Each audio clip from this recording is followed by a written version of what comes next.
السلام علیکم دوستوں، کیا آپ بھی کبھی اپنی زندگی سے پریشان ہو کر یہ سوچتے ہیں کہ یار دوسروں کے پاس کتنا پیسہ ہے، کتنی زبردست گاڑی ہے یا کتنا بڑا گھر ہے؟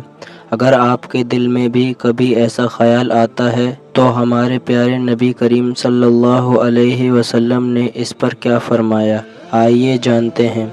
آپ صلی اللہ علیہ وسلم نے فرمایا، ان لوگوں کی طرف دیکھو جو تم سے نیچے ہیں، اور ان کی طرف نہ دیکھو جو تم سے اوپر ہیں، کیونکہ یہ چیز تمہیں اللہ کی نعمتوں کو حقیر سمجھنے سے بچائے رکھے گی۔ اور بخاری شریف کی روایت میں ہے کہ جب تم کسی ایسے انسان کو دیکھو جو مال یا خوبصورتی میں تم سے بہتر ہو تو فوراً کسی ایسے شخص کو بھی دیکھ لو جو تم سے کم حیثیت میں ہو۔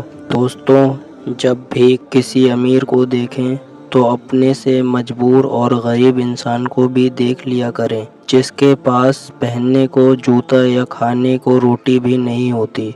اس سے دل سے شکایت ختم ہوگی اور اللہ کا شکر پیدا ہوگا۔ اگر اللہ کے رسول کی حدیث آپ کو اچھی لگی ہو تو ویڈیو کو لائک کریں، اور روزانہ ایسی اسلامی ویڈیو کے لیے ہمارے چینل کو سبسکرائب ضرور کریں۔ جزاک اللہ خیر۔